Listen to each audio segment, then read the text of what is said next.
안녕하십니까. 예민수의 경제토크 시작합니다. 오늘은 IM증권 서울금융센터 이창환 영업이사님 오셨습니다. 어서 오십시오. 네, 안녕하십니까. 아이고, 새해부터 장이 엄청 뜨겁고요. 네. 역시 핵심은 예상을 빗나가지 않고 반도체에 있습니다. 네. 반도체 가운데서도 뭐 일단 반도체 슈퍼사이클 얘기가 나오는 거고, 어쨌든 올해 또 핵심은 뭐 HBM 쪽입니까 지금은? 네. 둘 다죠. 메모리랑 HBM 둘 다고요. 네. 제가 이제 지난달 방송에서도 이제 반도체 얘기를 좀 말씀을 드렸었고, 네. 그러니까 올해 시장 분위기가 지난달 12월달에 그 마이크론 실적 발표를 보고 나서부터 확신이 들었던 거는. 그러니까 이제 HBM 시장 자체도 그 1,000억 달러 조기 달성이 28년도 정도 시장 규모를 그렇게 봤었는데 네. 그렇게 보고 있는 거죠. 그럼 2년 단축된 겁니다. 2030년에서 2년 빨라진 거고, 그리고 실적 자체를 보면은 지금 그러니까 너무 완벽해요. 사실 그 HBM 관련뿐만 아니라 지금 반도체 슈퍼사이클 HBM 시장 AI 시장이 좋고 여기에 이제 디램까지도 같이 올라가는 그런 구조라서 네. 마이크론 실적 발표를 봤을 때는 뭐 지금 그 SK하이닉스 3등이 이렇게 좋은데 2등, 1등은 얼마나 더 좋겠냐 이런 생각이 들 정도로 좀 상당히 이제 그 시장이 기존의 예상보다도 시장의 성장 규모나 속도가 2, 3년 빠르다. 말씀하신 것처럼 마이크론 실적 발표 전에 AI 버블론이 또 한 차례 대두가 됐어, 그죠? 시장에서 네. 우려가 있었는데 마이크론의 실적 발표로 사실은 그걸 잠재우고 올라가는 하나의 어떤 네, 중요한 그게 터닝 포인트가 됐습니다. 맞아요. 그게 됐었고요. 예.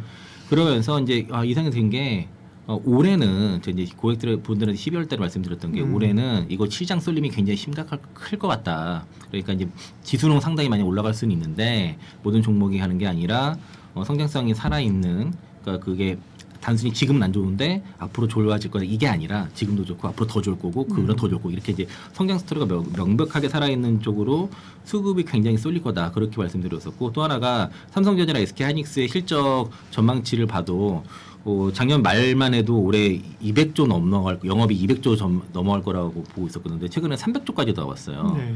근데 올해 코스피 영업이익 추정치가 435조 정도가 상단으로 나와 있는데 그 절반 이상이 SK하이닉스랑 삼성전자라는 얘기고 이 증가율의 80% 이상이 삼성전자랑 SK하이닉스란 말이에요. 이렇게 되면은 삼성전자랑 SK하이닉스로 수급이 쏠릴 수밖에 없다고 본 거예요. 그래서 연말까지는 삼성전자, SK하이닉스, 삼성전자 우선 이 세 종목을 최대한 담아라라고 말씀드렸습니다. 그렇죠. 예, 그 전략을 써서 지금 그게 진행되고 있고요. 최근에 그 글로벌 빅테크 업체들이 한국에 지금 엄청나게 들어왔습니다. 항주에 상주해가지고 디램 좀 달라고, HBM 달라고 막 사정 하는데 요즘 MS 마이크로소프트에서 삼성전자랑 딜하다가 니네들 뭐 그 조건에 줄 수 없다고 하니까 문 박차고 나갔다 그러잖아요. 그리고 지금 애플에서도 지금 상주해가지고 지금 디램 확보하려고, 반도체 확보하려고 지금 난리 납니다. 그리고 만약에 이거 확보 못하면 잘린대요. 이거 이제 뭐 60% 인상 조건이라고 해도 그거 가지고 안 된다는 거죠. 네. 그거 가지고는 너는 그게 혜택을 줄 수 없다 이런 식이니까 장기 계약도 없고.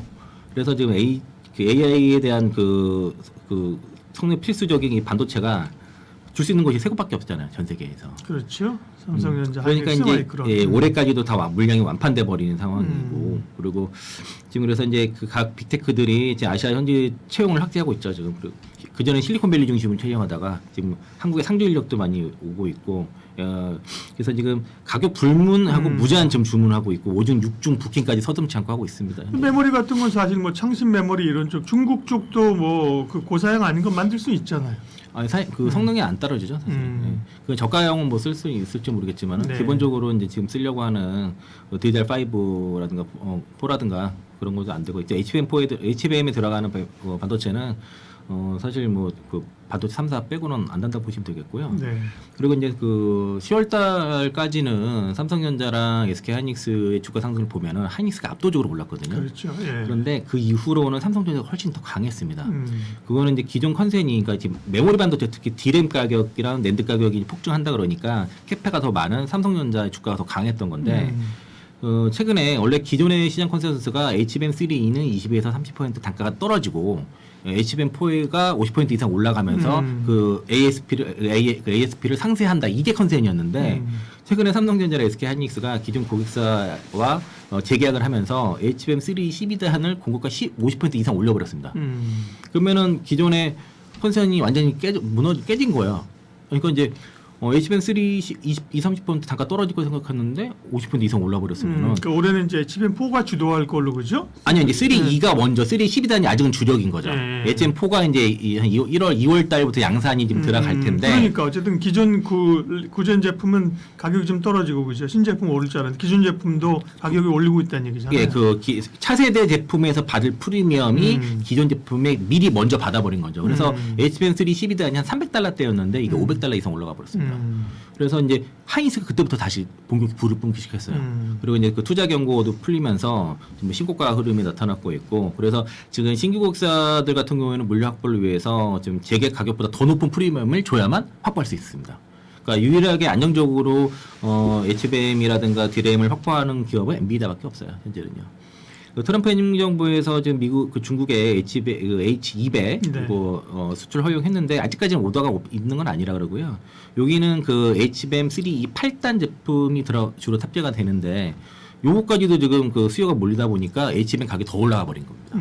기존에는 중국이 막혀가지고 뭐 그런 이제 수요가 좀 부진이 예상을 했었지만 그게 아니게 됐고, 그리고 또 하나가 요즘 그 AI 뭐 제미나이 많이 쓰시잖아요. 뭐 나노 바나나 프로부터 해서 예. 저도 좀 많이 쓰고 챗GPT 5.2 뭐 엔스로피 그리고 요즘 그록도 많이 쓰신 것 같아요. 그 XAI라고 딥시크는 뭐 별로 쓰시는 분 없는 것 같긴 한데, 그러니까 이제 그 빅테크들의 그 AI 패권 경쟁이 본격적으로 나타나면서 여기에 대한 수요 폭증이 가장 큰 이유가 될 것이고, 공급이 계속 지연되고 있습니다. 늘어난 수요 확대에 비해서 지금 생산 라인 확대 속도가 느리다 보니까 뭐 클린룸 같은 경우도 부족한 상태고요. 따라가지 못해요. 그래서 낸드 라인을 지금 삼성전자는 일부 좀 디램으로 전환하거나 내년 2월 올해 2월달에 HBM4 양사 준비 등을 해서 확실적으로 물량 늘리기 어려운 상태입니다. 그러니까 HBM4가 웨이퍼를 엄청나게 잡아먹어요. 그리고 HBM 그 3.2도 마찬가지고요. 그리고 하이닉스도 올해 하반기에 청주 그 M15X가 가동돼야지 신규 공급 물량 가능해질 건데, 지금 삼성전자랑 SK 하이닉스 둘 다 증서를 공정 전환에 주로 쓰지 캐파 확장에 별로 쓰지 않고 있어서 이제 캐펙스가 증가하기가 좀 어렵다라고 말씀드리겠고요. 그 지금은 이제 지금 시간 말씀드린 거의 다 HBM에서만 주로 말씀드리는 거고, 그래서 일정을 보면은 HBM4가 2월달 정도에 SK 하이닉스 양산 돌입한다 그럽니다. 그리고 비슷한 시기에 삼성전자도 평택 캠퍼스를 통해서 좀 공급을 시작한다라고 볼 수 있겠고요. 그 하이닉스는 그 2000 M16 팹에서 이제 그 세계 최초로 양산이 좀 들어가고, 엔비디아의 그 최종 품질 그 테스트도 그 통과를 해서 양산체에 전환이 됐습니다. 그러니까 삼성전자는 아마 이거 공급하는 게 아마 샘플 단계 정도로 좀 예상을 하고 있는데, 어쨌든 삼성전자도 생각보다 빠르다는 거죠. 그러니까 이제 SK 하이닉스가 그 HBM 시장에서의 그 주도권을 확보하기 위해서 일단 2월달에 양산 돌입한 것들이 되게 큰 뉴스고, 이 소식 나오면서 더 움직이는 부분도 있어요. 그리고 삼성전자도 비슷한 시기에 공급이 시작될 예정이다라고 볼 수 있겠고요. HBM4의 주요 특징을 보면은 그 루비 칩이라고 하거든요. 그래서 이제 하이닉스랑 삼성전자 둘 다 뭐 지금 마이크론이 지금 품질 테스트를 좀 다시 받기 때문에 좀 그 진입이 좀 늦은 상황이고, 여기에 삼성전자가 좀 치고 들어가는 그런. 엔비디아가 이제 블랙엘 거죠. 다음에 루빈 이번에 이제 공개하고 그랬잖아요. 네. 그죠? 네. 마이크론은 올해 2분기 양상 목표에 있는데 아마 국내 업체들과 격차가 벌어질 겁니다. 그 삼성전자는 이제 자체 파운드리를 하고 있죠. 그 HBM4부터는 주문형 반도체이기 때문에 무조건 파운드리가 들어가야 돼요. 이제 하이닉스는 이것도 많이 설명드렸어요. TSMC랑 하고 그렇죠. 예. 삼성전자는 자체 파운드리가 하는데 마이크론의 실책은 이걸 디램 공정으로 하려고 했다는 겁니다. 그러다가 지금은 이제 디램 공정도 하면서 이제 TSMC에도 맡기려고 하는데 이게 늦은 거예요. 타이밍이 너무 늦었고 실천한 것 같고, 그리고 그 삼성전자가 제가 최근에 들은 얘기는 HBM 그 4 공정을 이제 원시 나노로 하지 않습니까? 그러니까 그렇게 했기 때문에 하이닉스랑 성능이 어느 정도 맞는다고 합니다. 그러니까 같은 공정에서는 하이닉스를 넘어가지 못한다요. 그래서 같은 원비에서는 성능 차이가 월등 나지만 원시로 같기 때문에 성능을 비등하게 할 수 있고, 뭐 그보다 약간 더 좋게 나왔다라고 볼 수 있겠고요. 그 삼성전자는 이제 드래무에서 워낙 많이 벌기 때문에 HBM4에서 덜 넘어가도 되니까 일단 엔비디아에 무조건 들어가야 되니 수요를 좀 뭐 일부 포기하면서 어쨌든 캐펙스를 더 늘리는 전략. 이런 뭐 수율이 뭐 20%면은 캐펙스를 5배 늘리면 100% 맞추려. 어떻게든 물량을 맞춘다는 거죠. 웨이퍼 분량이 아무리 많이 나와도 어떻게든 물량을 100% 다 맞추겠다. 이 전략입니다. 그래서 성능만 잘 나오면 된다. 이렇게 가기 때문에, 그래서 소위 말해서 이게 삼성전자가 그렇게 할 수 있는 시장이 열린 거죠. 근데 그래서 삼성전자의 반격이 좀 진행이 됐고, 그리고 아까도 말씀드린 것처럼 가격도 그렇고 성능 자체가 이쪽에 뭐 HBM3 대비 뭐 데이터 대역폭 자체도 2배가 넓고요. 전력 효율도 40% 이상 개선되기 때문에 일로 무조건 가게 돼 있어요. 그리고 여기에 이제 삼성전자랑 SK하이닉스 시장을 독점하게 한 상태고, 그러면서 이제 주도권도 강화되는 구조라서 아마 HBM 쪽에서의 국내 SK하이닉스, 삼성전자의 그 독점 지위는 유지될 거다. 그러면은 지금 랠리가 뭐 결코 과열된 게 아니다라고 말씀드리겠고요. 네. 이번에 CES 2026에서 SK하이닉스가 세계 최초로 HBM4 16단 실물을 최초로 공개를 했습니다. 그래서 거기에 이제 자신 있다 이거죠? 그죠, 자신감 표출이죠. 예. 네, 48기가 용량의 16단 HBM 최초 공개했고 11.7기가 bps 속도로 나왔습니다. 세계 최고고요. 그리고 이게 이제 그 기존에 이제 이게 기존 그 HBM 4 12단 제품이 있어요. 이게 36기가거든요. 이거보다 좀 더 차세대 제품입니다. 그리고 이 엔비디아 요청에 따라서 삼성전자랑 SK하이닉스랑 마이크론에게 지금 반도체 3사가 지금 HBM 그4 16단 개발에 착수를 했었는데 이게 가장 빨리 하이닉스가 제출을 한 겁니다. 그러니까 올해 4분기까지 HBM4 16단 납품을 HBM 16단 납품을 요구를 한 상태고요. 이게 지금 모두 개발 착수하고 아마 올해 3분기 정도면은 성능 평가에서 뭐 되지 않겠냐라고 볼 수 있겠고, 12단도 지금 어떻게 현 세대는 12단이야. HBM 12단인데 16단으로 HBM4 16단, HBM4E 16단 이렇게 지금 아마 갈 건데, 이게 HBM4로 될지 HBM4E가 될지는 모르겠습니다. 16단이. 근데 이거를 가장 빨리 하이닉스가 개발에 성공을 한 거죠. 네. 예. 그리고 LPDDR6도 지금 그 하이닉스가 새로운 그 제품을 이제 고발했고, 그 소캠 2도 이번에 이제 부스에서 이제 공개를 했습니다. 그래서 이제 이런 이제 기술력에서는 확실히 이 하이닉스가 좀 빠른 것 같습니다. 그래서 이제 하이닉스랑 삼성전자, 삼성전자 우선주까지 포함해서 잘 들고 가시는 전략이 좋을 것 같고요. 지금 뭐 굳이 뭐 오늘 뭐 맥커리인가요? 맥커리에서 삼성전자 목표가 24만 원? 그리고 하이닉스를 112만 원 불렀더라고요. 근데 쉽게 팔지 말라는 거죠. 최종의 내일 이제 오늘이 1월 7일인데 1월 8일 삼성전자 잠정 실적 발표해서 그렇죠. 뭐 세론 나올 수 있습니다. 근데 그거 그렇게 너무 뭐 나오면 오히려 뭐 매수 기회도 있지 않을까? 지금까지 못 사신 분들. 저는 이제 작년 12월 달에 어느 정도 매집을 한 이후로부터는 뭐 추가 매수를 하지는 않고는 있는데, 뭐 만약에 급락이 나온다 그러면 어제처럼 장중에 뭐 장중 조정 끝나지 않고 끝나거나 그럴 수 있으니까 그래도 마지막 기회가 되지 않을까, 뭐 그런 기대를 해보고 있습니다. 반도체 이야기. 올해 뭐 반도체 얘기를 주구장창 작년부터 하셨고, 그죠? 네. 가지고 있는 버티고 이제 가지고 있는 분들이 지금 수익을 내는 거고, HBM의 그 변화들, 가격이 여전히 오르고 있다는 얘기를 해주셨고, D램 얘기를 좀 메모리 얘기를 할 텐데, 어쨌든 메모리 쪽이 좋아지고 있다는 얘기를 많이 하는데 실제로 뭐 얼마나 그게 좋아지는 거예요?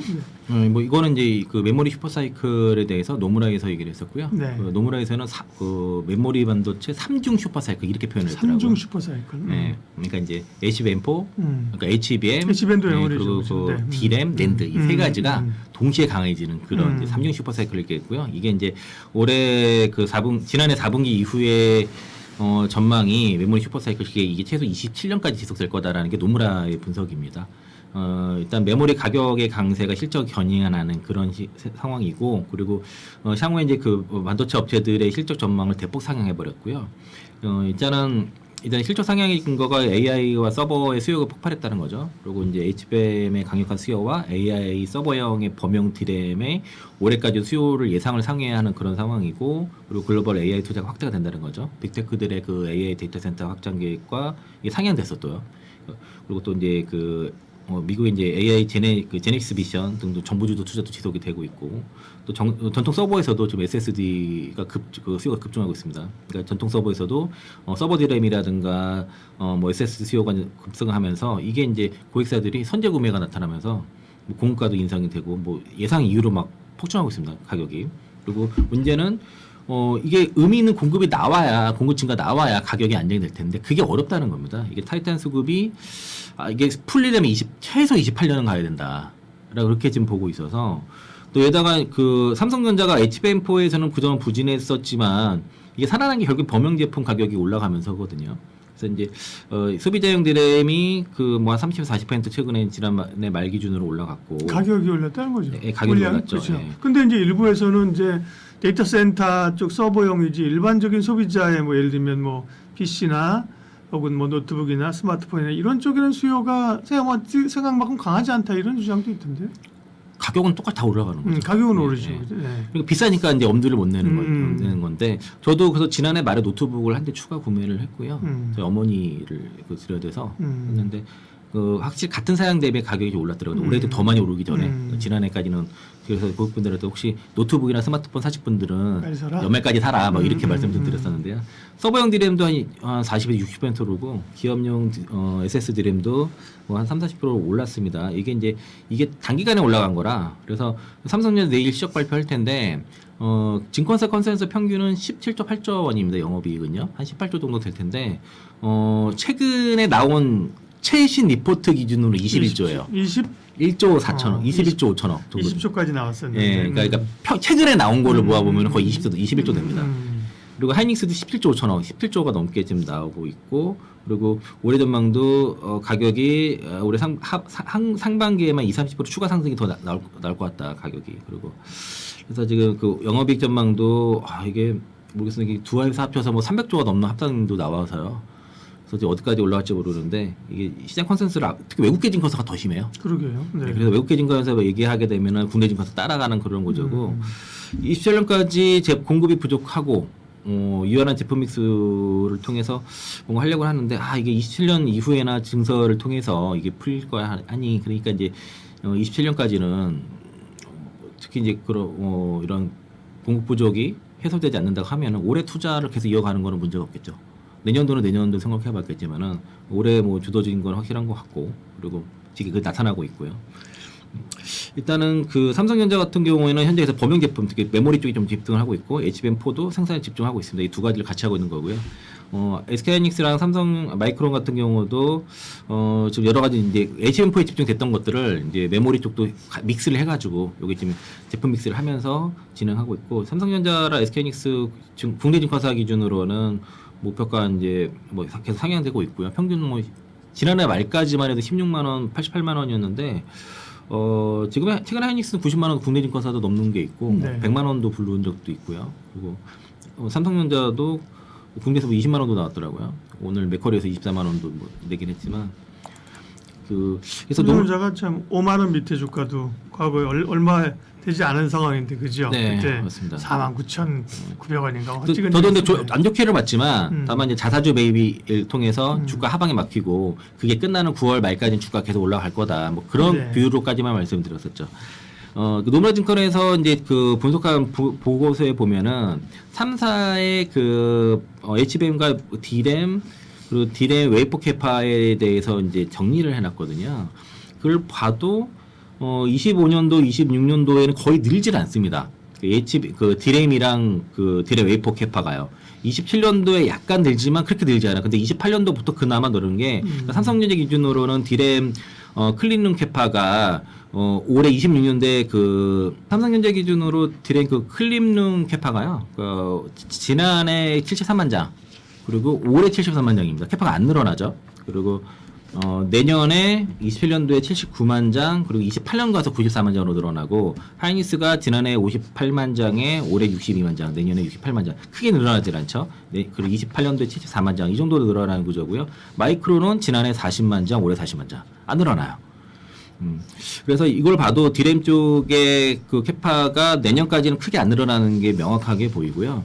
HBM4에서는 삼성전자가 그러니까 HBM4가 아니라 HBM이죠. HBM 같은 경우에는 캐펙스 증가가 삼성전자가 3년간 25년부터 27년까지 평균 53%, 하이닉스가 57%, 마이크론이 160% 증가를 하는데 이것 때문에 D램 캐파를 다 잡아먹는 거예요. 웨이퍼를 다 잡아먹습니다.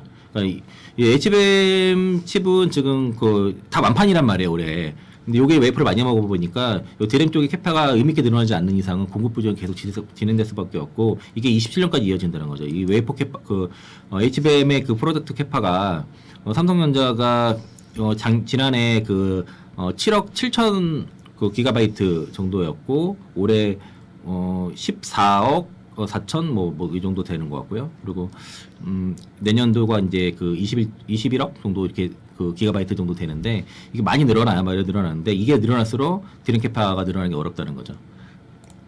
그동안 이제 HBM이 돈이 잘 되니까 HBM으로 갔는데 네. 그 D램 라인도 돌리고 그랬는데 이제 D램 쪽도 이제 가격도 오르고 좋으니까 결국 이제 D램도 같이 간다는 거죠, 그죠? 네, 그래가지고 HBM 쏠림이 하다 되다 보니까 디램이 부족하잖아요. 그러니까 디램 공급은 심해지다 보니까 범용 디램 가격이 HBM 가격을 넘어가 버렸어요. 그래가지고 그래서 이제 마이크론 같은 경우가 이번에 4분기 실적 발표할 때 범용 디램의 이익률 그 매출 총 이익률이 67%인데 HBM 그 매출 총 이익률이 62%를 제시했습니다. 그 이제 올해 2분기 2월까지 예상인 건데요. 이거 UBS 보고서에서 그렇게 나왔고. 그 디램 가격이 워낙 많이 올랐어요. 그러니까 그전에는 HBM과 디램과의 가격 차가 한 4-5배 정도 차이가 났는데 이제는 거의 비슷해졌다는 겁니다. 그리고 기가비트당 가격이 지금 어떤 일부는 또 넘어간 것도 있고 그러니까 기가바이트죠. 기가바이트당 가격으로 보면은 대등하거나 일부 좀 넘어가는 그래서 거의 이제 범용 디램 가격이 이제 HBM을 능가하는 그런 상황이고 이익률은 오히려 더 좋은 상황이고요. 수율이 훨씬 좋으니까 그쪽이요. 그리고 그래서 삼성전자랑 SK하이닉스의 대응 전략을 보면은 삼성전자는 HBM3 쪽에 이제 엔비디아 블랙일 쪽에 들어가고 구글 TPU 쪽으로 들어가잖아요. 그러면서 여기 생산을 유지하면서 HBM4랑 범용 디램, 특히 이제 GDDR7과 LPDDR5 쪽에 투자를 확대를 하는 거죠. 돈이 되는 쪽에 더 많이 하게 되겠고, SK하이닉스는 사실은 기존 엔비디아 쪽에 거의 올인되다시피 했었어요. 그렇죠. 전략이. 네. 이걸 약간 선행을 해서 HBM3랑 HBM4를 준비를 병행하면서 그게 원래 기존 전략이었거든요. 근데 지금은 HBM3가 더 오래 잘 팔려버리니까 HBM3가 주력으로 계속 진행이 되고 HBM4도 준비를 하는 겁니다. 이게 이제 약간의 변력. 그러니까 원래는 HBM3에서 4로 넘어가니까 이거를 이제 넘어가는 거에 준비를 했다고 보면은 지금은 HBM3가 더 잘 팔려요. 잘 팔리고 가격도 더 50% 올라가 보니까 그게 주력입니다. 아직까지 그게 주력이고 HBM4도 지금 준비를 같이 들어가는 거고 또 일부 2000 캐퍼시티에서는 그 최신 범용 디램을 원시 그 디램 공정으로 좀 그 14,000대까지 캐펙스를 좀 늘리는 그런 전략도 쳐갔습니다. 그래서 네. 그러니까 돈이 되는 쪽으로 좀 유연하게 지금 그런데 돌아보면요, 반도체 산업을 아시는 분들은 알겠지만 사실은 항상 이렇게 가격 오르면 이제 캐파가 늘려가지고 서로 이제 치킨 게임 막 했어요 옛날에, 그죠? 그러면서 가격도 떨어지고 이게 사실은 이 일반적인 이 경기를 타는 시크릿컬 산업의 특징이거든요. 근데 최근에는 사실은 계속 공급 부족임에도 불구하고 하는 게 이전엔 사실 이전보다 이전에 LP다고 몇 개 있었잖아요, 그죠? 그러니까 그런 회사들이 사실은 다 사라지고 실제로 3강 중에 실제로 2강 체제 이렇게 좀 이게 구조적으로 이렇게 해서 이런 가격 상승을 향유할 수 있는 걸까요? 그러니까 그전에는 뭐 반도체 업체가 많을 때는 그러니까요. 삼성전자가 치킨게임을 벌일 수 있었지만 네. 지금처럼 3강 체제, 2강, 2중, 1중을 할 수 있었지만 지금 상황에서는 치킨게임을 해봤자 그렇게 효과가 없는 거죠. 오히려 제작가 까먹게 되는 거고 그렇게 경험을 해봤기 때문에 그렇죠. 업사이클에서 증설을 했을 때 가격 급락하고 여기서 이제 회사 실적이 안 좋아졌던 것도 경험했기 때문에 쉽게 증설을 안 하는 겁니다. 네. 그리고 또 하나가 마이크론이 미국 기업이라는 게 또 변수예요. 미국 기업을 죽이기 위해서 삼성전자랑 하이닉스가 증설을 한다. 이거 미국이 그냥 가만히 있지는 않을 거기 때문에 증설이 그렇게 효과 있는 건 아니고 그래서 이제 일단 올해 기준으로 봐도 이런 그 메모리 쪽에서의 그 전례 없는 공급 부족 국면은 지속될 것이고 이게 이제 결과적으로 뭐 한 27년 최소 27년까지는 어떤 데서 뭐 2030년까지도 얘기를 하는데 27년까지는 구조적 성장이 좀 되지 않겠냐 그렇게 전망하고 있고요. 그리고 이게 이제 그 디램 캐파 같은 경우가 확실히 이제 지금 뭐라 그럴까 좀 지금 해봤자 그러니까 추가를 하면은 그러니까 늘고는 있는데 지금은 일단은 주력은 생산을 늘려가는 건 HBM 쪽이잖아요. 그러니까 그쪽으로 늘려야 되기 때문에 그 디램으로 지금은 그러니까 가격이 올라가는 게 더 핵심이란 말이에요. 그래서 굳이 그 지금의 현재 상황을 쓰면 사기가 어렵고 그리고 경험이 있어가지고 쉽게 증설을 안 하는 거죠. 그래서 이제 지금 이런 디램 반도체 사이클이 끝나는지 안 끝나는지를 보려고 그러면은 삼성전자가 증설 얼마큼 하는지를 계속 체크하면 됩니다.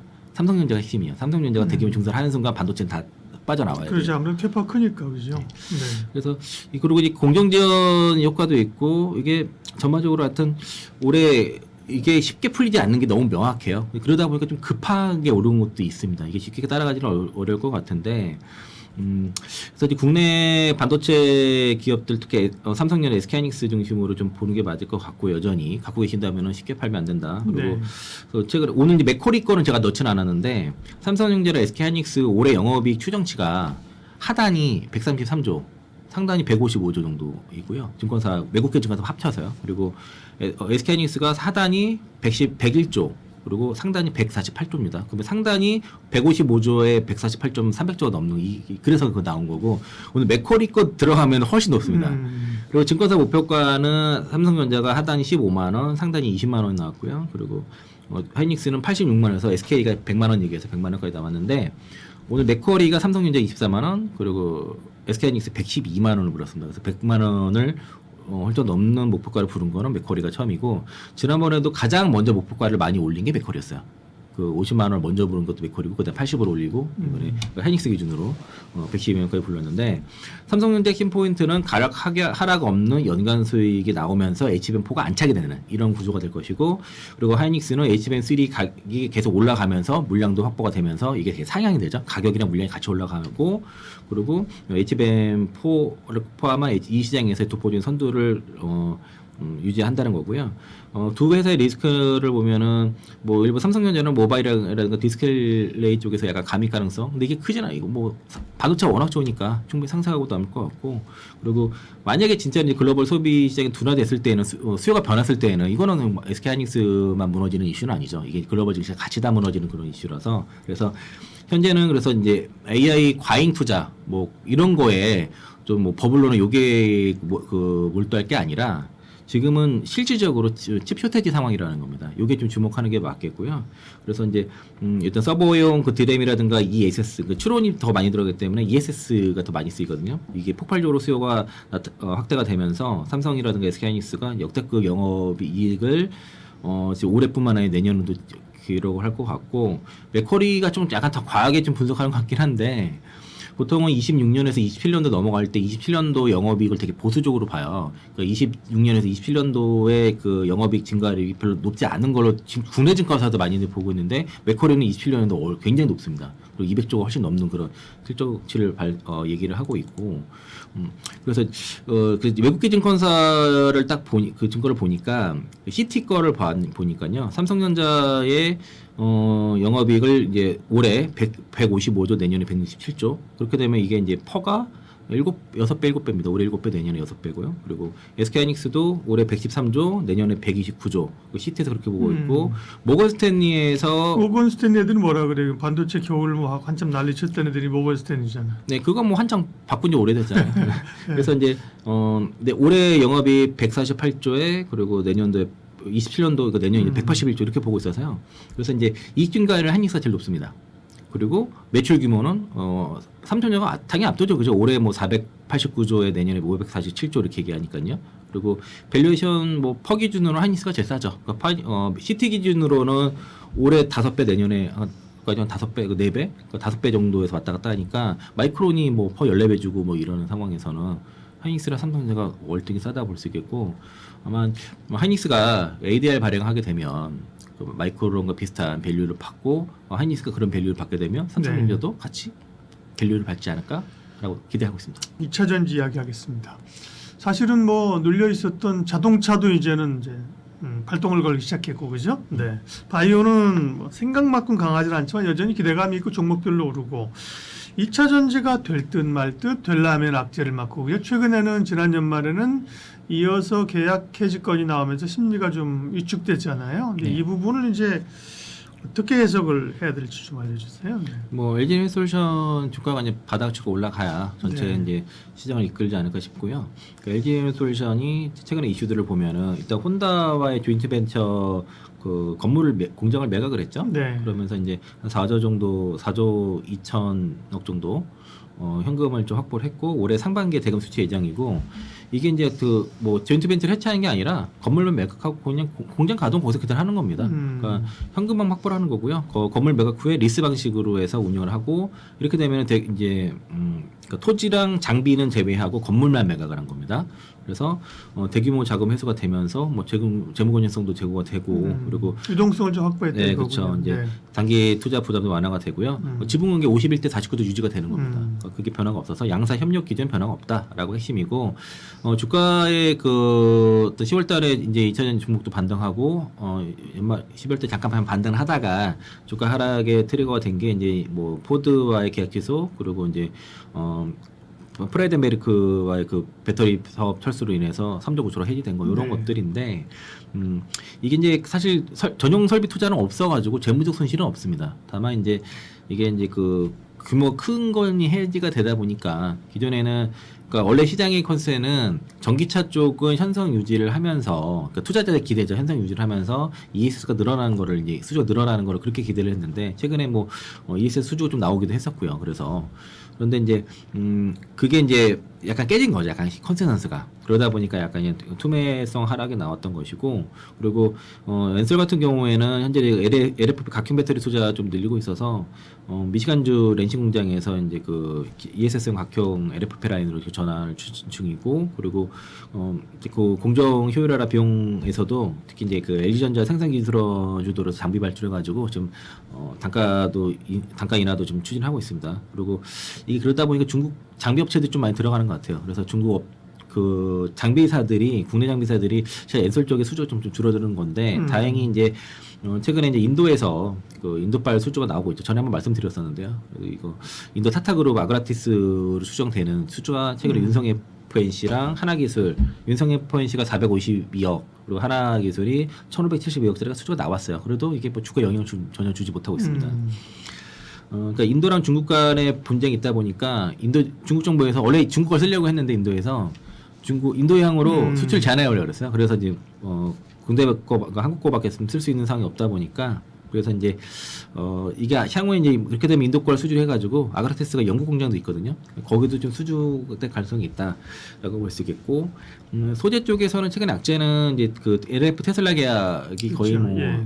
그 계약 취소 수준으로 금액이 삭감된 것들, 포스코 PCM도 GM과의 계약이 80% 축소된 거, 그리고 SK온의 그 현대차 합작, 그 서산 공장 같은 것도 공장이 좀 지연되는 것들, 이런 것들이 좀 악재가 있었는데, 일단 포드 거는 좀 설명을 해드려야 될 것 같아요. 이게 포드와 엔솔 간의 그 계약 해지 금액이 9조 6천억이거든요. 네. 이게 이제 두 건이었어요.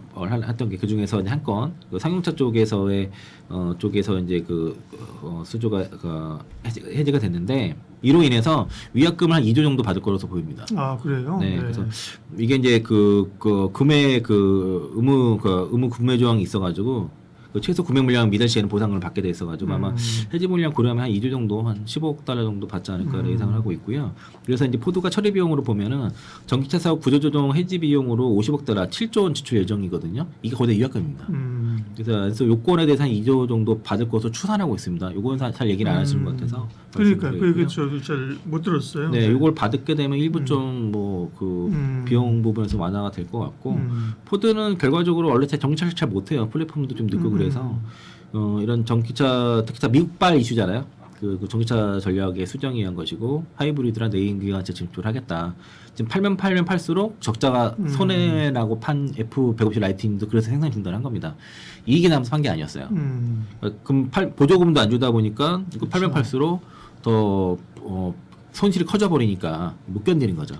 그래서 이제 뭐 LG엔솔루션의 영향은 일단 10조 원 수준의 수주가 소멸했다는 것들, 그러면서 이제 폴란드 공장 가동 계획도 좀 수정을 해야 되는 것들이 있는데 긍정적으로는 일단 단기적으로 현금 들어오는 거죠. 그리고 시설 투자 자체에서는 왜냐면은 그 전기차 라인은 ESS 바꾸면 되기 때문에 투자 자체에 대한 뭐 어떤 손실은 크지 않다는 거죠. 이게 이제 27년부터 공급이 예정이었으니까 27년도에 실적 컨센서스가 하향 대종되다 보니 목표가가 하향 대종됐다라고 볼 수 있겠고, 그래서 LG에너솔루션의 현재와 전략을 보면은 어떤 전략적 리밸런싱을 지금 업체를 하고 있습니다. 이게 이제 완성차 기업들의 계약 해지가 나타나다 보니까 그래서 전기차 중심의 수주 구조를 ESS랑 뭐 로봇 우주 이런 쪽으로 다변화하는 거죠. 사실 하고 있었죠, 그죠? 네, 그쵸. 이것 때문에 한 게 아니라 하고 있었는데 이제 네. 그 과정에 이제 수주 취소가 나오니까 다들 화들짝 놀란 거죠. 네, 그러면서 LMR이라든가 전고체 배터리 예. 등의 그 차세대 기술 개발도 계속 이제 확보하고 있었던 것이고요. 그래서 이제 어떤 불확실한 고객사들 정리해버리고 이런 거 기회를 삼아가지고 수주 구조 개편하는 거죠. 그러니까 전기차 중심에서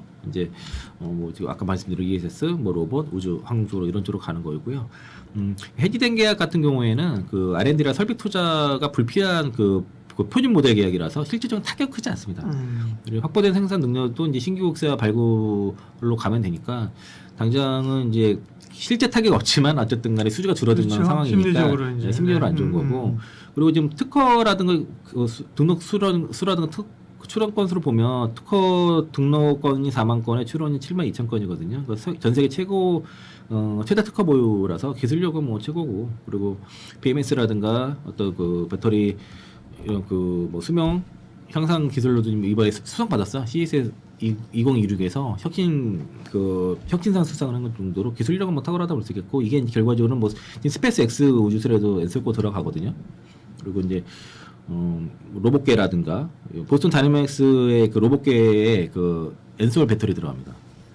그런 식으로 들어갈 거예요. 그래서 향후에 이제 그러니까 특히 이제 뭐 로보택시라든가 이런 쪽이 성장이 크게 된다고 하면은 뭐 배터리 산업이 좀 돌파구로 전기차 쪽도 돌파구가 마련되지 않을까 그렇게 애널리스트도 그렇게 기대를 네. 하는 것 같고 현재는 어쨌든 간에 EV 라인을 LFP로 전환하면서 여기가 이제 그 돌파구가 이제 ESS가 되는 거고요.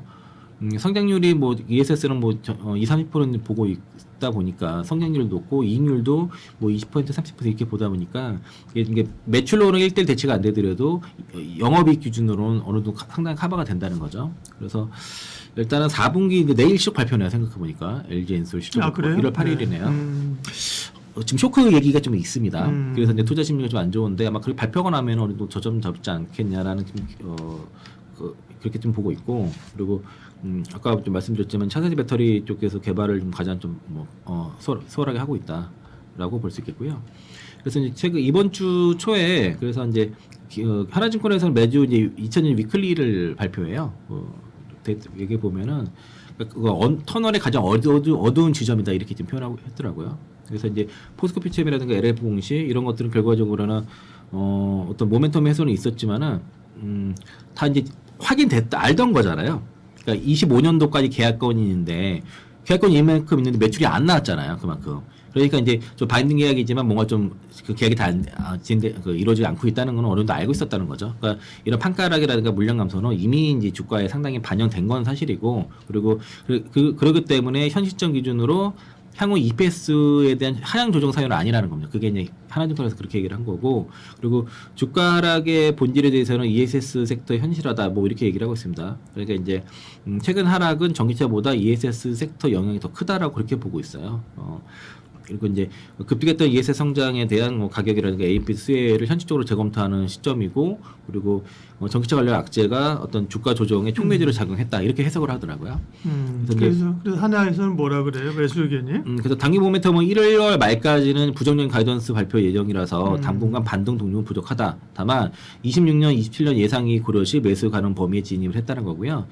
특히 이제 예전 자료도 보면은 그 지지난주 쪽 자료 보면은 네, 그 밴드 얘기하실 그때 그죠? 예, 그 엔솔 같은 경우에 27년도 이후부터를 실적으로 기준으로 이제 그 밸류에이션 하다 보니까 영업이 3조는 방어하지 않겠냐. 그래서 이제 40배 기준으로 120조에선 상단이고 80조에서는 뭐 하단이다 이렇게 보는 거라서 네. 지금 그 80조 라인에 다시 또 왔거든요. 그래서 이제 1월 말까지는 이제 실적 발표가 나타나다 보니까 이 전기차 관련 부정적 심리가 극에 달할 거다라고 봐서 1월만 실적 발표 전후에 매수 추천을 하고 있습니다. 하나증권에서는 그리고 그래서 그러니까 무슨 얘기냐면 더 이상 나올 악재가 없는 시점을 매수 적기로 포착하는 전략이 유효하다라고 그렇게 의견을 줬어요. 네. 지난번에 이제 포드 건 취소 나올 때도 사실은 고민했던 게 야 이게 사람들 화들짝 놀라면서 이게 끝인가?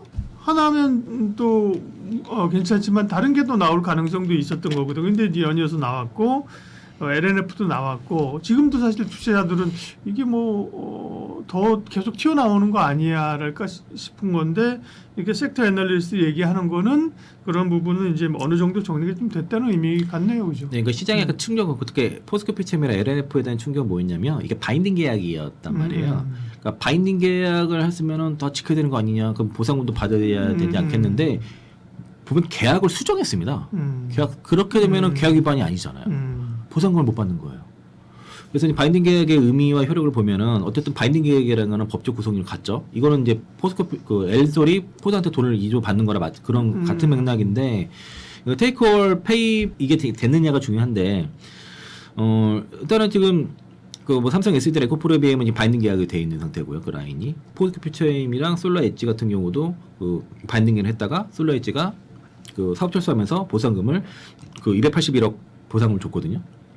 근데 문제는 이거 계약 이행일을 저조했다는 겁니다. 포스코피체임이 13조 7천억인데 실제는 2조 8천억, 그리고 LNF가 3조 8천억 계약이 973만 원 나왔어요. 그 보면은 그 설명을 기사의 설명을 보면은 원재료 가격 연동제 때문에 이러는 거죠. 프라이스 볼륨 구조라는 거고 리튬 가격가 볼륨 플러스 리튬 니켈 가격에 연동되는 건데 리튬 가격이 90% 폭락해 버려 가지고 계약금 자체가 자동으로 축소돼 버린 겁니다. 90% 축소가 돼 버린 거예요. 그러니까 금액 미달에 따른 계약 위반이 안 돼 버린 거죠. 상호 합의도 있었던 거죠. 그러니까 장기 협력이 그렇죠. 필요하다 보니까 그렇죠. 법적 분쟁을 할 수가 없잖아요. 그렇죠. 그리고 그럼 미래에도 수주를 받아야 되는데 거기다 대고 보상금 하기가 어려웠던 거죠. 갈라서 하기는 어렵죠. 그래서 상호 합의에 의해서 계약을 수정하고 이월한 거죠. 그리고 또 하나가 이제 그 계약의 유연성이 조항이 있었던 겁니다. 시장 상황에 따라서 물량 조정 범위가 설정이 돼 있었고 불강력적 사유에 의해서 뭐 정책 변경이라든가 이런 것을 인정을 해준 거예요, 서로 간에. 그 LNF와 테슬라 같은 경우도 4680 배터리의 양산 스케줄이 지연되다 보니까 여기에 대한 기술적 조정이 일어났고 프로젝트 취소가 아니라 25년 그 3월 달에 LNF가 3조 5천억 신규 계약을 한 게 있거든요. 공시된 게 있습니다. 이게 아마 테슬라인 것 같아요. 그래서 그러니까 23년도에 2년 계획했던 거, 이게 초기 하이니켈 스펙입니다. 그래서 이게 이제 이걸 거의 다 미집행한 거가 뭐냐면은 25년도 3월에 계약을 한 거는 니켈 95% 단결적 양극재였거든요. 이게 이제 자력파의 건식에 최적화된 그런 양극재인데 이걸로 기술이 넘어간 거예요. 그래서 아마도 이제 테슬라와 LF를 버린 게 아니라 테슬라의 배터리 설계가 이제 급변함에 따라서 이제 기존 계약이 쓸모 없어졌다 보니까 쓸 수 없다. 거의 그 샘플 정도만 납품을 한 거고 구형 계약을 털어내고 지난해 3월달에 3조 5천원 매주 이거 신규 계약으로 이제 집중하는 세대 개조의 과정으로 이렇게 봐야 될 것 같고요. 뭐 LNF 입장 안타깝지만은 이게 이제 없어진 건 아니다. 세대 교체 된다. 이렇게 좀 보시는 게 타당할 것 같습니다. 2차 전지 관련해서 뭐 여러 이슈들이 있는데 그 리튬 가격 항상 얘기하잖아요.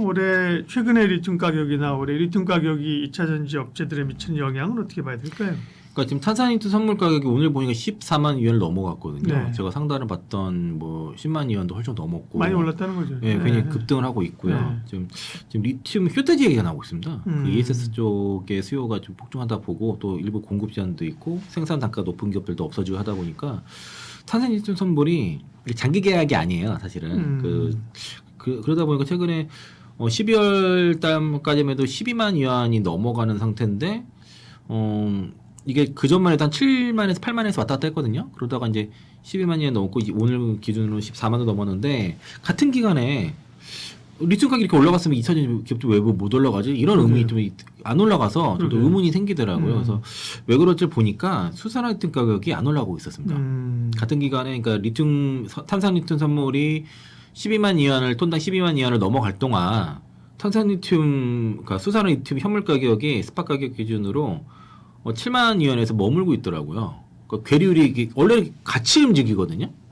그래서 왜 괴리율이 이렇게 벌어질까? 이런 거 있어서 그래서 이제 뭐 일부 얘기는 뭐 ESS 쪽에서는 주로 LFP를 쓰니까 LFP는 탄산리튬이 들어가니 뭐 탄산리튬은 뭐 수요가 폭증하고 수산화리튬 그렇지 않다. 뭐 전기차 쪽에 많이 들어가니까 뭐 이렇게 얘기를 이렇게 보는 시각도 있었는데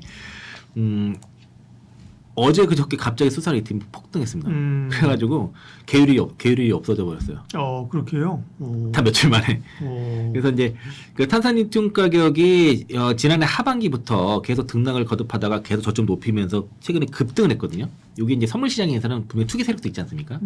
그러면서 이제 이런 그 특히 이제 LFP 배터리 중심으로 해서 어떤 재고 보충이 선행되었다는 것들을 좀 상상할 수 있는데 그 지난해 말과 올해 1월 움직임은 이게 이제 이게 동방상승은 안 나오고 탄산리튬 가격이 선행 랠리 보이면서 수소랑 리튬 가격이 지연된 상태에서 수직 점프했습니다. 지금 이게 그러면서 이제 비대칭을 맞춰줬는데 이게 왜 그런 거냐면은 이 계약 구조가 좀 다르더라고요. 그 수소랑 리튬이 이제 그 장기 계약이 좀 더 많아요. 그래서 계약 갱신되는 시점과 그리고 분기별 벤치마크 가격을 반영하고 하다 보니까 제도적 그 계약적 요인으로 한 번에 반영되는 거라서 그러니까 저도 이제 같은 스포디움을 쓰는데 왜 가격 차이가 나는데 의문이 있었어요. 그래서 탄산유 선물 올라가는데 왜 2,000원 못 가요? 이런 거에서도 보니까 수산의 뚜껑이 못 가서 못 간다 이렇게 지금 저도 이렇게 판단하고 있었는데 갑자기 올라간 거 보니까 그러니까 ESS 시장이 폭증을 하면서 수요가 폭증하면서 LFP 그 탄산리튬 LFP 배터리 들어간 탄산리튬 가격이 일단 먼저 움직였죠. 그런데 이제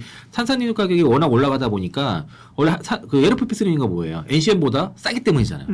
이렇게 올라가게 되면 가격 효율성이 떨어지지 않습니까? 네. 전환 경제성이 떨어지다 보니까 그러니까 NCM도 올라갈 수밖에 없는 거예요. 그러다 보니까 LFP 경쟁력은 싸다는 거 말고는 없거든요, 사실은. 근데 그래서 이제 그 수소랑 리튬도 같이 동반 폭등이 나온 것이고요.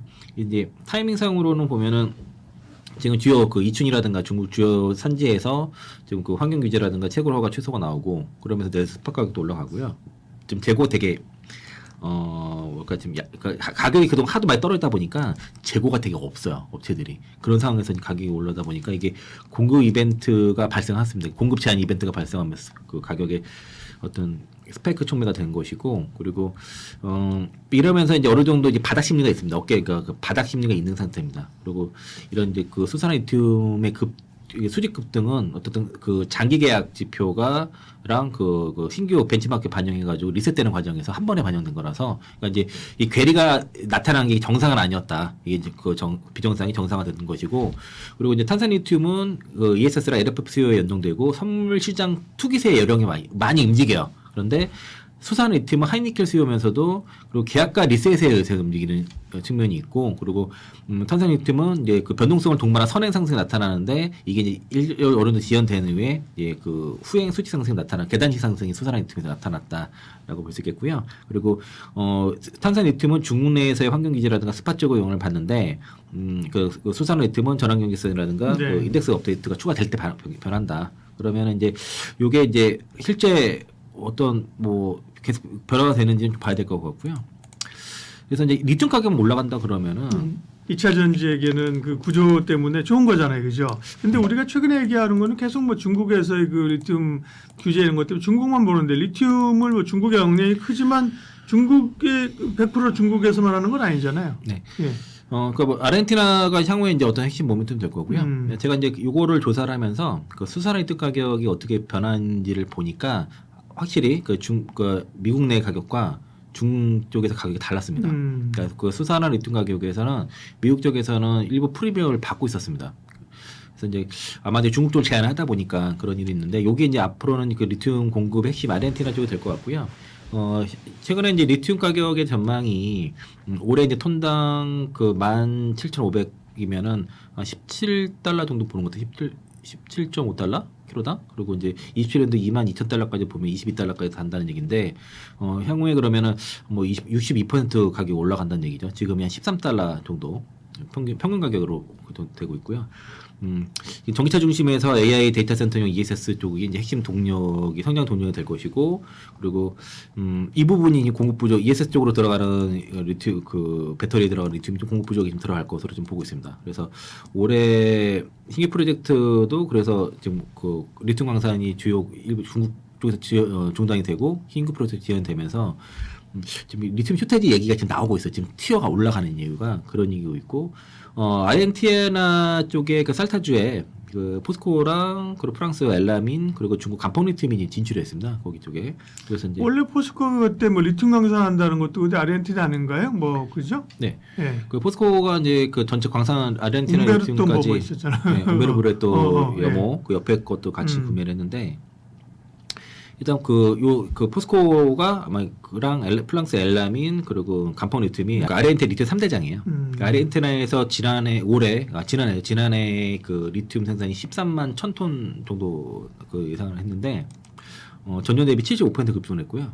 그리고 올해부터가 본격적으로 이제 공장들이 풀가동되는 시점입니다. 올해 이런 아르헨티나 진출한 기업들이 올해부터 들어가서 그래서 이제 일단 전기차 일부 이제 북미 쪽에서 캐즘에도 불구하고 AI 쪽이라든 전력망 쪽의 그 수요 안정화 통해서 아마 리튬 가치가 재구박되지 않겠냐. 그래서 올해부터는 포스코홀딩스도 좀 봐야 될 때가 된 거라고 판단하고 있고 포스코 그러니까 말씀하신 것처럼 이제 리튬 다른 뭐 우리가 셀 업체라든지 또 뭐 양극재 업체나 이런 데는 여러 있지만 리튬 원재 쪽은 어쨌든 포스코 그룹들, 포스코홀딩스를 비롯한 이제 포스코 그룹들이 제일 국내 이찬주 업체 가운데서는 그 밸류체인들을 잘 가지고 있는 거잖아요. 네. 예. 그래서 이제 그 메리츠증권 장재연구원이 분석한 자료를 보니까 그 포스코 그룹의 그 리튬 사업 전략의 목표를 보면은 어떤 그 성공 방정식 리튬 사업 이런 성공 방정식의 벤치마킹을 잘했다는 거죠. 그러니까 불황기에 우량자를 매입해서 호황기에 생산 능력을 확대하는 이런 성공 전략을 추구하고 있는데 이거를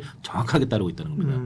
그러니까 불황기에 리튬을 인수를 한 것이고 그리고 이제 그 옴브레브레 또 2018년도에 인수했던 것들이 굉장히 저렴해요. 그래서 이게 지금 그 옆에 또 그 염호를 또 매수를 했고 그리고 단가를 톤당 만 달러 이하로 지금 그 코스트를 맞추려고 하고 캐시 코스트를 맞추려고 하고 있습니다. 그러면은 포스코가 전망하는 리튬 가격이 28년도 정도, 20년도 후반대에서는 15에서 20달러 정도 돼요. 그러니까 톤당 15,000에서 2만 달러 정도 되는데 그러면은 코스트가 만 달러 이하라고 하면 2만이면은 거의 100%잖아요. 그렇죠? 15,000달러 하면은 50% 마진 남는 거니까 이 정도면 그러니까 톤당 만 달러 이하로 코스트가 나오게 되면은 중고업체랑 대등한 원가 경쟁이 됩니다. 그러면서 이제 리튬 가격이 올라갔을 때, 그러니까 리튬 가격이 톤당 15,000에서 2만 달러 가게 되면은 그 리튬 광석 캐파를 더 추가 확장을 고려하겠다고 했기 때문에 이게 지금 그 불황기에 잔뜩 이제 우량자산을 매입한 포스코가 이 리튬 가격 올라가는 데서는 좀 다시 한번 좀 리튬으로서 부상할 가능성이 있다라고 볼 수 있겠고요. 올해 이제 올해 전망을 보면은 일단 수요 증가율에 비해서 공급 증가율은 다소 조금 아직은 좀 높은 편인데 이게 완만하게 좀 그 수요가 더 많아질 것으로 보고 있습니다. 그리고 중량 가격도 이제 뭐 괜찮다고 보고 있어서요. 그래서 이제 리튬 가격 상승하고 그러고 때 실적 추정치가 상하게 되면은 뭐 당연히 멀티플 상향 기준이 되니까 리튬 가격만 잘 보자. 네. 그리고 이제 제가 이제 고객분들한테 좀 드린 전략 중에 하나는 그러니까 올해 이제 최근에는 에코프로가 12만 원대 갔을 때는 에코프로 줄이라 그랬습니다. 비중 좀 줄였고 그리고 2차전 좀 줄여야 된다라고 말씀드렸고 지금은 좀 뭐 에코프로랑 포스코홀딩스 위주로만 버티고 있습니다. 2차전 종목들 다른 종목들은 뭐 좀 반도체라든가 현대차로 좀 갈아탄 상태고요. 그러니까 지금 올해는 시장이 그러니까 성장 스토리가 살아있는 기업들만 버틸 것 같아요. 그렇지 않은 것들 철저히 소외될 것 같아서 2차전에 대해서 그 니켈 프로젝트, 그 인도네시아 니켈 프로젝트에 대한 성장 스토리를 가지고 있는 에코프로 그리고 그 불황기에 우량 자산을 매입해서 만약에 이제 리튬 가격이 올라갔을 때 생산력 확장하면서 실적이 가파르게 올라갈 수 있는 포스코홀딩스 이 두 회사 정도는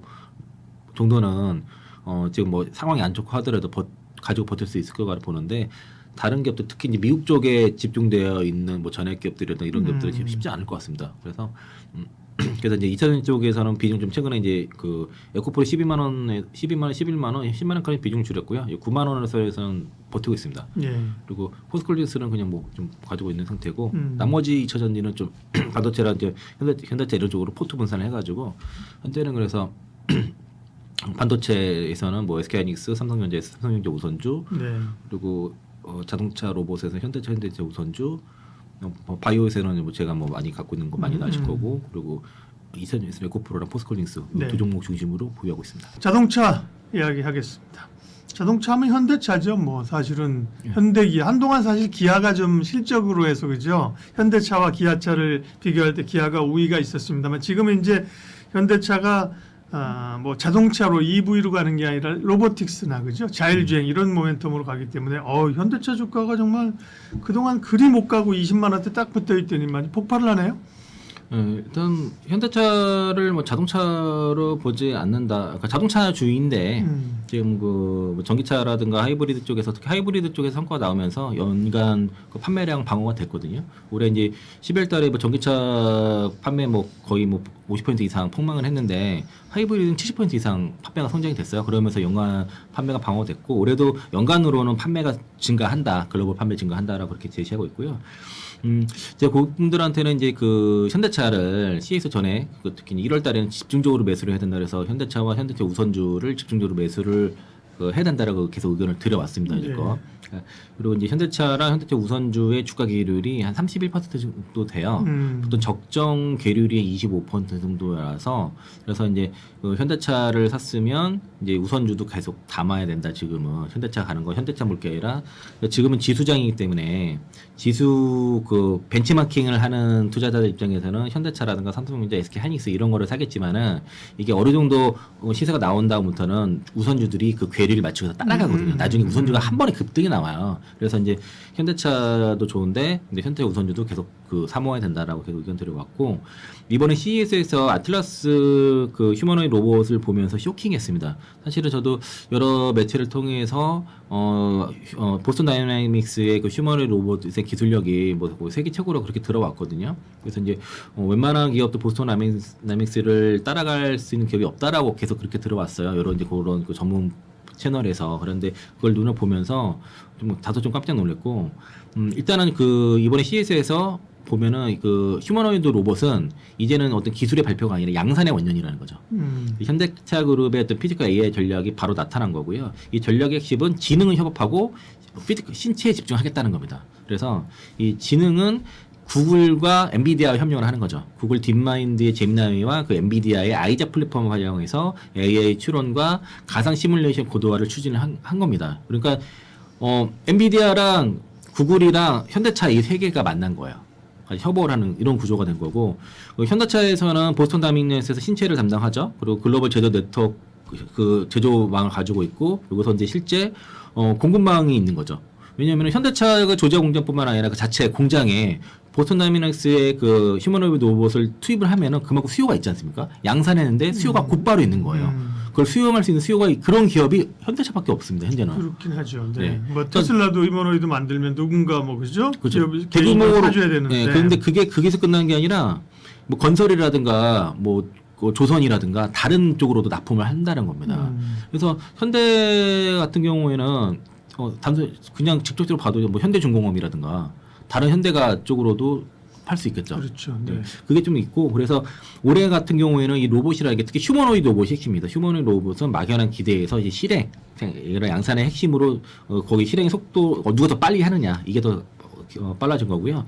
그 테슬라 옵티머스도 있죠. 그리고 이제 중국 기업들 뭐 에이지봇이라든가 뭐 유니트리 뭐 그런 기업들이 있어요. 거기도 뭐 양산이 5,000대 이상 양산 라인도 갖추고 뭐 이런데 유니트리라는 기업이 굉장히 기술력이 좋다고 그러던데. 네. 그죠? 그래서 이제 뭐 시범 생산을 하고 있거든요, 실제로. 그리고 이제 일부 판매도 하고 있어서. 그러니까 이게 근데 그러니까 그런 기업들이 있기 때문에 기술력이 조금이라도 모자라더라도 지금 실전 배치를 하는 기업들이 막 나타나고 있어서 이게 이제 누가 빨리 만드는 게 어떤 시간의 압력을 좀 압박을 받고 있는 상황이고 그러면서도 로봇의 시간당 운영 비용이 5에서 8달러. 그러니까 일반 인건비보다 낮아지는 그 ROI 지점이 나타나는 시점이 나타날 거거든요. 그게 이제 결국에는 주가 리레이팅의 핵심이 될 거고 현대차는 일단은 뭐 테슬라 대비 양산 속도는 보수적일 수 있습니다. 28년도 양산을 얘기를 했으니까. 하지만 이 검증된 로봇을 실제 공장에 직시트해야 되는 동시에 하게 되면은 뭐 어떤 제조와 그리고 이제 그런 양산 그리고 공급 요의 어떤 제조 통합 속도 면에서는 가장 빠르죠. 네. 대량 양산에서 곧바로 실전 배치하는 이 속도는 전 세계에서 가장 빠르게 될 겁니다. 현대차라면 늘 여기 따라붙는 게 그동안 이제 저평가 있잖아요. 그죠? 저평가. 그 저평가는 뭐 여러 가지 요인이 있을 수 있겠죠. 예를 들면 뭐 한국 시장에 있다는 것도 있을 수 있고 여러 가지가 있을 수 있는데 최근의 변화들이 그러면 저평가를 해소하는 그런 트리거가 될까요? 예, 저는 이제 오늘 앞으로 어떻게 좀 봐야 되겠긴 한데 오늘 드디어 시장에서는 로봇주로서 현대차를 보기 시작했다는 거고요. 그러니까 로봇주의 밸류를 어떻게 받을지는 전혀 모르겠습니다만은 그거를 받기 시작하는 시작이 오늘이었던 것 같다라고 좀 판단하고 있고요. 로봇 산업에서의 어떤 현실적 평가 기준은 이제 얼마나 이제 돈을 벌어다 주는가가 집중되는 겁니다. 기술력은 이제 기본이고, 대당 가격이라든가 유지보수 비용이 인간 작업자 대체 효과가 어느 정도 되는지, 이런 경제적 타당성과, 그리고 이제 가동, 24시간 연속 가동했을 때 고장 간격이라든가, 이런 이제 여러 환경 속의 내구성, 이런 것들도 포함이 될 거고요. 24시간 가동 시에 이제 그런 얼마큼 고장 간격이 짧은지, 그리고 지금은 이제 고장 나더라도 다시 스스로 수리하고 하는, 복구하는 것도 필요하고요.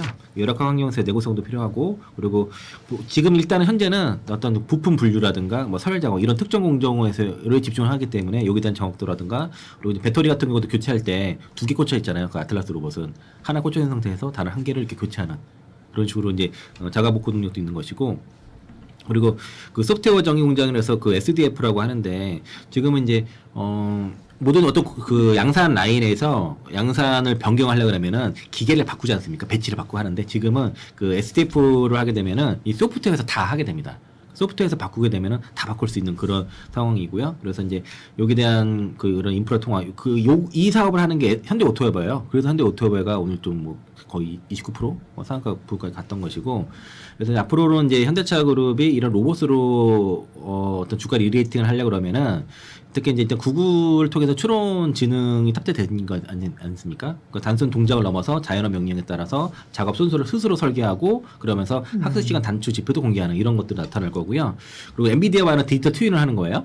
그래서 이제 그 가상 학습 결과가 실제 공장에서 이제 여기 오차 없이 잘 구현되는지, 가상에서 이렇게 구현한 것들이 실제 공장에 들어갔을 때 가상과 현재의 어떤 그게 오차가 없는지, 이런 제로샷이 구현이 된다 그러면은 이것 또한 주가 리레이팅의 요인이 될 것이고요.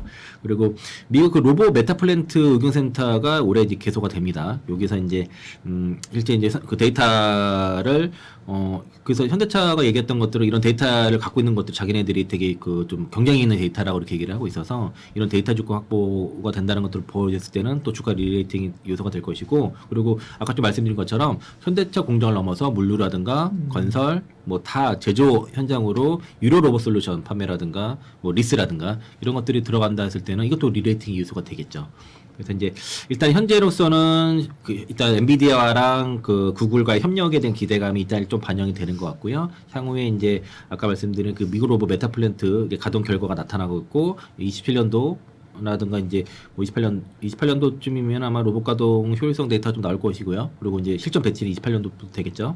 뭐 이런 것들 이제 하나하나 트리거들이 나올 거예요. 이제 결과들이 이제 결과가 하나씩 나올 때마다 주가 리레이팅 가능성이 좀 있다라고 생각하고 있고, 그렇게 되면은 현대차는 향후에 이제 뭐 AI 제조가 단순한 제조사를 넘어서 AI 테크 기업으로 대평가 받았지 않나. 근데 이거는 좀 시간이 좀 네. 걸리는 이슈다라고 볼 수 있겠습니다. 이 의의를 좀 제기해 보겠습니다. 다른 의견을. 네, 사실은 현대차가 사실 이렇게 스포트라이트를 좀 사실 최근에 한번 그 스포트라이트 보면 사실 깜부회동하면서 그죠? 현대차가 이제 주목을 받은 거죠. 뭔가 자동차만이 아닌 로보틱스나, 그러고 나서 또 좀 주춤했어요. 근데 제가 이제 애널리스트 나올 때도 현대차도 사실 테슬라처럼 로보틱스 한다 이러면 사실 밸류가 달라질 텐데 그분이 사실 좀 약한 것 같다. 그런데 지금 CES에서 주목을 받으면서 이렇게 하는 건데, 이게 그러면 현대차가 사실 뭐 테슬라만큼은 아니더라도 로보틱스나 이런 쪽으로 그룹의 어떤 그런 사실은 전환이나 사업 구조의 진화 의지가 사실 있느냐. 그 말은 제가 일시적인 CES 끝나면 사실 요 모멘텀이 좀 단기적으로 빠지는 거 아닐까, 이런 좀 생각도 좀 있어요. 그러니까 이제 사실 이제 아직은 자동차주로서 그 도요타와 밸류에이션 비교를 많이 하거든요. 네. 그러니까 도요타가 퍼가 한 11배 정도 돼요. 10배에서 11배. 그리고 PBR이 1.1배 정도. 연말 기준으로 되는데 하이닉스 현대차가 예. 퍼가 6배에 그 PBR이 0.6배 정도 되거든요. 그러니까 이런 격차 왜 나냐? 그러니까 그 배당 성향이 그 주주 환원율이 그 도요타가 50%고, 그리고 현대차가 한 35%를 목표로 하고 있는데 이 차이가 있단 말이에요. 네. 그러면 앞으로 그게 더 올라가지 않겠냐? 그 주주 그 배당 그 소득 분리과세가 27년도에 일몰되다 보니까 그럼 27년까지 배당 더 늘려야 되는 그런 구조라는 말이죠. 그러니까 이런 것들도 올라갈 거고, 할인 요소도 보면은 특히 지배구조 이슈가 제일 큰 것 같아요. 그리고 코리아 디스카운터 이슈도 있고 그리고 관세 이슈가 계속 발목을 잡았죠. 그렇죠. 예, 예. 정책 이슈라든가 그러면서도 이런 이제 외부 충격이 있으면서도 연간 가이던스 계속 그나마 유지된다고 볼 수 있겠고 그래서 증권사 최근에 나온 리포트를 보면은 목표가가 한 40에서 48만 원까지 나와 있고 일단 도요타의 와의 그 멀티플 격차가 좀 해소되는 정도만 그냥 지금 도요타의 그 배당 그 주주 환원율 정도 비율로만 받아도 한 40에서 47만 원 정도로 그냥 쉽게 설명이 된다라고 이렇게 볼 수 있겠고요. 그러니까 그 증권사 리포트 기준이라고 말씀드리겠고 그리고 그래서 이제 앞으로의 어떤 리레이트 동력을 그 SGB라든가 그 소프트웨어의 어떤 실행력 부분들 그리고 피지컬 AI 상용화 그리고 지배구조와 밸류업 트리거 이거 세 가지가 있을 것 같고요. 로봇에 대해서는 뭐 아까 처음에 좀 말씀을 드렸고 이 지배구조 개편이 어떻게 될 것인지 결국에는 이것도 로봇이랑 상관이 있어요. 왜냐하면 결국에는 보스턴 다이내믹스를 IPO를 해야지 되니까. 그렇죠. 그래야 이제 지배구조 연결고리가 풀리는 거니까. 그렇죠. 그죠? 그래서 일단은 회사에서 그 TSR 요게 27년까지 목표를 35% 제시를 했거든요. 근데 이게 이제 단순하게 배당만 주는 게 아니라 그 자사주 매입 소각도 포함한 거란 말이에요. 근데 지난해 자사주 매입을 안 했어요. 그래서 올해 금연을 할까? 아니면 배당은 더 줄까? 이건 좀 봐야 되는데 만약에 같은 기준으로 그러니까 만약에 배당을 하나도 그러니까 자사주 매입을 안 한 상태에서 배당을 주려고 하면은 상호에 뭐 만 원 최소 10,000원 이상 배당을 해야 되는 거고요. 지금 그 3분기까지 올해 7,500원 배당했잖아요. 그러니까 24년도에 12,000원 배당했고 3분기까지 7,500원 배당을 했거든요. 그러면은 그러니까 35% 배당 성향. 배당 성향 25%에 배당 증액 10% 이거 이상 규정을 맞추려고 그러면 그러니까 3분기까지 7,500원 했으니까 13,200원을 맞추려고 하면은 그러니까 12,000원에 10%면은 13,200원이잖아요.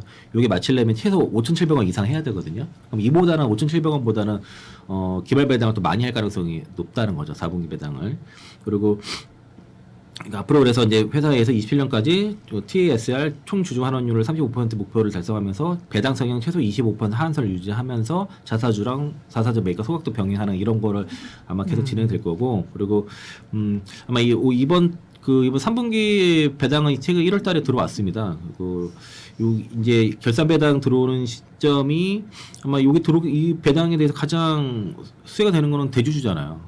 그러니까 이거를 놓칠 리 없을 거라는 거죠. 27년까지 상당한 주주 환원 정책이 펼쳐질 것 같고 우선주도 당연히 배당 증액이 되겠죠. 그리고 연일조 규모의 지금 원래 자사주 매입하게 했던 규모가 있어요. 그 3조가 하기로 한 게 있는데 쟤네는 안 했기 때문에 1조 3천억인가 더 해야 되거든요.